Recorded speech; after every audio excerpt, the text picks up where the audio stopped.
नमस्कार, लक्ष्य क्लासेस बालोतरा के यूट्यूब चैनल में आप सभी का स्वागत है। प्यारे विद्यार्थियों, अपन आपकी कक्षा 8वीं के इतिहास विषय के बारे में बातचीत कर रहे थे दूसरे अध्याय में, ठीक है ना। तो इसके संदर्भ में आपकी ऑनलाइन क्लास आज चौथी क्लास होगी जो आपकी दूसरे अध्याय से संबंधित होगी। इससे पहले की वीडियो जो है वो लक्ष्य क्लासेस बालोतरा की यूट्यूब चैनल की प्ले में दी गई है। तो चलो आज आगे पढ़ते हैं। कल अपने एंड किया था, उससे आगे देखेंगे, लेकिन उससे पहले थोड़ा रिविजन मार लेते हैं ताकि चीज़ें अपने को याद रहे, ठीक है।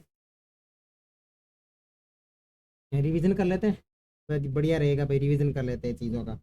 ओके, तो चलो चलो चलो चलो चलो रिवीजन करते हैं।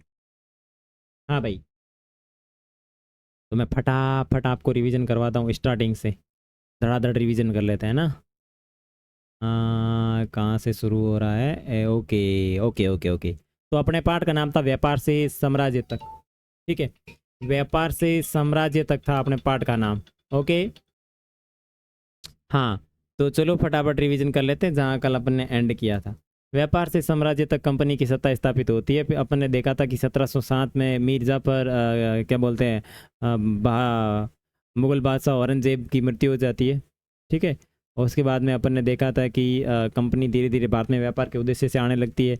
और कैप्टन हडसन ने बहादुर शाह जफर को गिरफ्तार किया था 1857 की क्रांति के नेतृत्व करने के कारण, और उनके बेटों को भी उनके सामने मार दिया गया। और उसके बाद में देखा था कि पूर्व में ईस्ट इंडिया कंपनी किस तरीके से आती है। तो 1600 ईस्वी में ईस्ट इंडिया कंपनी को महारानी एलिजाबेथ के द्वारा चार्टर अर्थात इजाज़तनामा दिया गया, और जिसमें लिखा गया था कि आप पूर्व में व्यापार कर सकते हैं, आपको एक अधिकार है, ठीक है। और इस अधिकार के अंदर लिखा हुआ था कि आप समुद्र के पार जाकर के नए स्थान खोज सकती हैं और वहाँ पे सस्ती कीमत पर चीज़ें खरीद कर यूरोप में ऊंची कीमतों पर बेच सकते हैं, ठीक है। और उसके बाद में देखा था कि पुर्तगाली सबसे पहले भारत में आए थे, उसके बाद में डच आए थे, उसके बाद में फ्रांसीसी आए थे। और पुर्तगाली के अंदर देखें तो सबसे पहले वास्को डी गामा भारत में आया था, और उसने 1498 में भारत के अंदर समुद्री मार्ग की खोज की थी। उसके बाद में मैंने वाणिज्यिक बताया था। वाणिज्यिक का मतलब होता है ऐसी कंपनियां जो सस्ती कीमत में चीज़ें खरीद करके ऊंचे दामों पर बेचती है और मुनाफा कमाती है, उसे वाणिज्यिक कहा जाता है। और भारत के अंदर से ईस्ट इंडिया कंपनी कौन कौन सी चीज़ें खरीदती थी, तो उसके अंदर अपन ने देखा था सूती कपड़ा, रेशम की ज़बरदस्त मांग थी, काली मिर्च, लौंग, इलायची, दालचीनी की ज़बरदस्त मांग थी, ठीक है।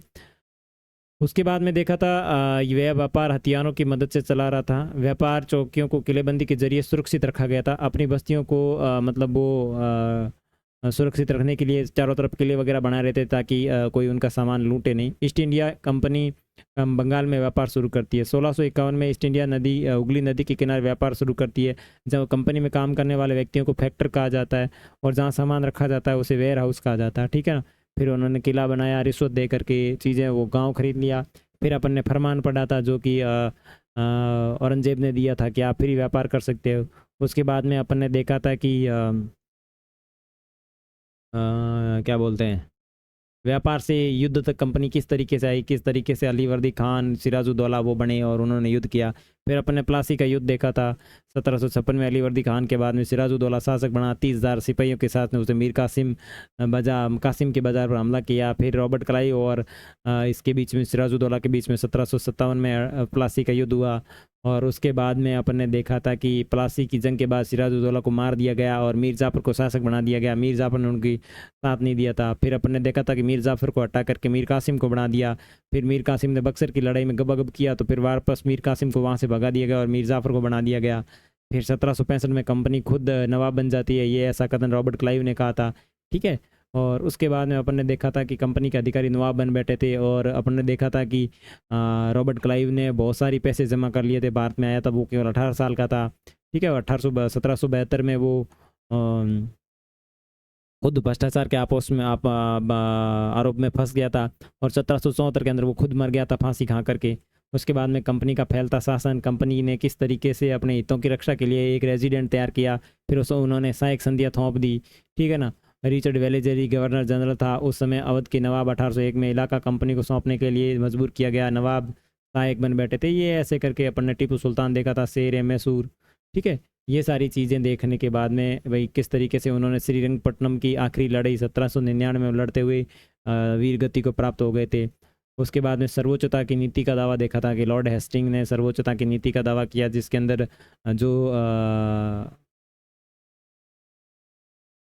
रियासत अपने वारिस से हाथ धो बैठती थी, या उनका जो वारिस नहीं होता था उनको वो हड़प लेते थे। इस तरीके से ये सारी चीज़ें चली थी। उसके बाद में विलय नीति वाला वो इसके अंदर देखा था अपने सारी की सारी, और उसके बाद में अपन अभी आगे पढ़ेंगे नए शासन की स्थापना। तो चलो नए शासन की स्थापना फटाफट पढ़ लेते हैं। गवर्नर जनरल वॉरेन हेस्टिंग उन बहुत सारे महत्वपूर्ण व्यक्तियों में से था जिन्होंने कंपनी की ताकत फैलने में अहम भूमिका अदा की थी। वॉरेन हेस्टिंग के समय तक आते आते कंपनी न केवल बंगाल बल्कि मुंबई और मद्रास में भी सत्ता हासिल कर चुकी थी।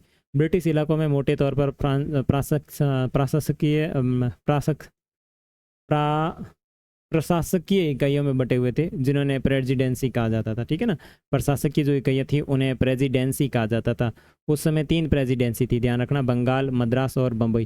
कौन कौन सी प्रेसिडेंसी थी? 3, बंगाल प्रेसिडेंसी, मद्रास प्रेसिडेंसी और बम्बई प्रेसिडेंसी। हर एक का शासन गवर्नर के पास होता था, सबसे ऊपर गवर्नर जनरल होता था। वॉरेन हेस्टिंग ने कई प्रकार से प्रशासकीय सुधार किए। न्याय के क्षेत्र में उसके सुधार खास तौर से उल्लेखनीय थे। 1772 में एक नई न्याय व्यवस्था स्थापित की गई। इस व्यवस्था में प्रावधान किया गया कि हर जिले में 2 अदालतें होगी। क्या प्रावधान किया गया? कि हर जिले के अंदर 2 अदालतें होगी। पहली फौजदारी अदालत, दूसरी है दीवानी अदालत। दीवानी अदालतों के मुखिया यूरोपीय जिला कलेक्टर होते थे। मौलवी और हिंदू पंडित उनके लिए भारतीय कानूनों की व्याख्या करते थे। फौजदारी अदालतें अभी भी काजी और मुफ्ती के अंतर्गत थी, लेकिन वे भी कलेक्टर की निगरानी में काम करते थे। काजी एक न्यायाधीश है। मुफ्ती का मतलब होता है मुस्लिम समुदाय का एक न्यायविद जो कानूनों की व्याख्या करता है। काजी इसी व्याख्या के आधार पर फैसले सुनाता है। उसके बाद में महाभियोग। जब इंग्लैंड के हाउस ऑफ कॉमन्स में किसी व्यक्ति के खिलाफ दुराचार का आरोप लगाया जाता था, उसे हाउस ऑफ लॉर्ड्स यानी संसद के ऊपरी सदन में उस व्यक्ति के खिलाफ मुकदमा चलता है, उसे महाभियोग कहा जाता था। तो ध्यान रखना, महाभियोग होता था जब लंदन और इंग्लैंड के अंदर किसी प्रकार की कोई व्यक्ति के ऊपर दुराचार का आरोप लगता था, तो उसके ऊपर संसद यानी हाउस ऑफ लॉर्ड्स में संसद के ऊपरी सदन में एक मुकदमा चलाया जाता था, जिसे महाभियोग कहा जाता है। और यहाँ आप चित्र में देख सकते हैं कि महाभियोग चल रहा है। देखो, वॉरेन हेस्टिंग पर मुकदमा लगा, आरजी फ्लॉड द्वारा चित्र बनाया गया। जब वॉरेन हेस्टिंग 1785 में इंग्लैंड लौटा, कब लौटा? 1785 में। और भारत कब आया था? 1773 में। 1773 में भारत आया था। कब आया था भारत? 1773 में भारत आया था। लौटा तो एडमंड बर्के ने उसके ऊपर बंगाल का शासन सही ढंग से नहीं चलाने का आरोप जड़ दिया, और इस आरोप के चलते हेस्टिंग पर ब्रिटिश संसद में महाभियोग का मुकदमा चलाया गया, जो 7 साल तक चला। ठीक है ना, तो इसके ऊपर ये मुकदमा जो चलाया गया था वो लगभग कम से कम 7 साल तक इसके ऊपर चला था। ठीक है। एक बड़ी समस्या ये थी कि ब्राह्मण पंडित धर्मशास्त्र की अलग अलग शाखाओं के हिसाब से स्थानीय कानूनों की अलग अलग व्याख्या कर देते थे। इस विभिन्नता को ख़त्म करके समरूपता लाने के लिए 1775 में 11 पंडितों को भारतीय कानून का एक संकलन तैयार करने का काम दिया गया। NB हॉलैंड ने इस संकलन का अंग्रेजी में अनुवाद किया, और 1778 तक यूरोपीय न्यायाधीशों के लिए मुस्लिम कानूनों का भी एक संहिता तैयार कर दी गई। 1773 के रेगुलेटिंग एक्ट के तहत नए सर्वोच्च न्यायालय की स्थापना की गई। इसके अलावा कलकत्ता में अपीलीय अदालत, सदर निजामत अदालत की भी स्थापना की। तो ध्यान रखना, 1775 में 11 पंडितों का एक समूह बनाया गया, जिसको भारतीय धर्मशास्त्र के अनुसार न्याय करने की एक संकलन बनवाया गया, और इसका अंग्रेजी में अनुवाद किया था B.A. हॉलहेड ने। ठीक है। 1778 तक यूरोपीय न्यायाधीशों के लिए मुस्लिम कानूनों को भी एक संहिता तैयार कर दी गई, और 1773 में रेगुलेटिंग एक्ट के तहत सर्वोच्च न्यायालय की स्थापना की गई। इसके अलावा कलकत्ता में एक अपीलीय अदालत की भी स्थापना की गई, जिसे सदर या फिर निजामत अदालत कहा जाता है। भारतीय जिले में कलेक्टर सबसे बड़ा अहदा होता था। जैसे कि नाम से ही पता चलता है कि उसका मुख्य काम लगान और कर इकट्ठा करना था। न्यायाधीश मुस्लिम अधिकारियों व दरोगा की सहायता से जिले में कानून व्यवस्था बनाए रखने का काम होता था। उसका कार्यालय कलेक्ट्रेट होता था, और सत्ता और संरक्षण का न्याय का केंद्र बन गया था, जिसे पुराने सत्ता केंद्रों को हाशिए पर ढकेल दिया।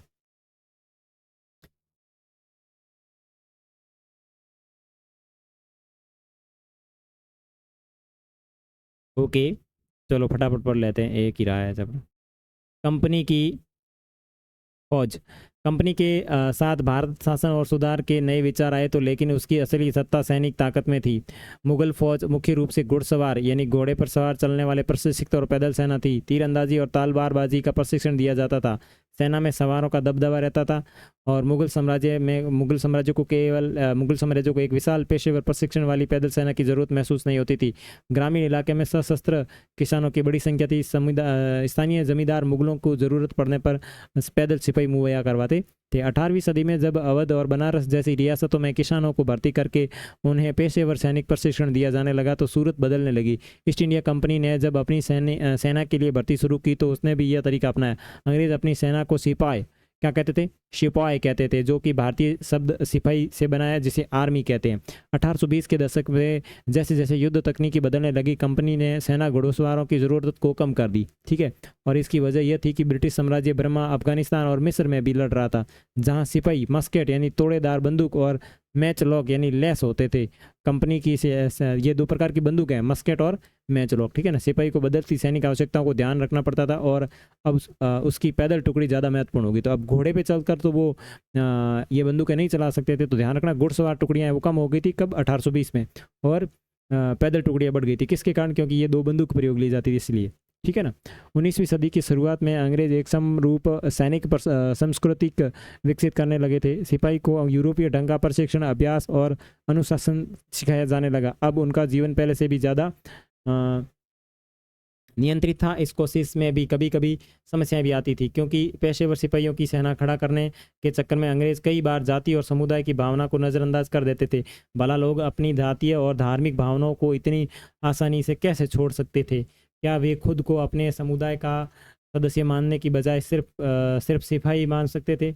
या सिपाही क्या महसूस करते थे अपने जीवन को और अपनी पहचान यानी वे कौन हैं, इस बात को एहसास में जो बदलाव आ रहे थे उनको सिपाहियों ने किस तरह देखा? 1857 का विद्रोह हमें सिपाहियों की इस दुनिया की झलक दिखाता है। इस विद्रोह के बारे में अध्याय 5 के अंदर पढ़ेंगे। तो आप देख सकते हैं कि किस तरीके से सेना बदली। और इधर ये क्या लिखा हुआ है? हाँ, मैं सबसे शत्रु और उत्पीड़क पर महाभियोग चला रहा हूँ। ये किसके कथन है देखते हैं। वॉरेन हेस्टिंग की महाभियोग की कार्रवाई के दौरान एडमंड बर्के ने एक उत्तेजनापूर्ण भाषण दिया, जिसका एक कुछ हिस्सा इस प्रकार है। क्या कहा कि मैं सबसे शत्रु और उत्पीड़क पर महाभियोग चला रहा हूँ। क्या लिख रहा हूँ? मैं उनके यानी हेस्टिंग के ऊपर भारत के लोगों की ओर से महाभियोग चला रहा हूँ, जिनके अधिकारों को उन्होंने पैरों तले रौंद दिया, जिनके देश को उन्होंने रेगिस्तान बना दिया। अंत में मानव स्वभाव के नाम पर, स्त्री पुरुष के नाम पर, हर उम्र के नाम पर, हर ओहदे के नाम पर मैं सबको साझा शत्रु और सबके उत्पीड़क पर महाभियोग चला रहा हूँ। ऐसे कथन किसने कहा? इसने कहा। किसने कहा?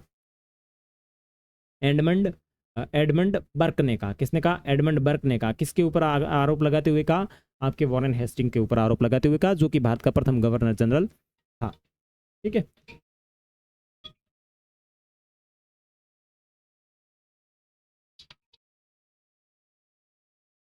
हाँ ओके। आगे देखो, धर्मशास्त्र संस्कृत की ऐसी कृतियां जिनमें सामाजिक तौर तरीकों और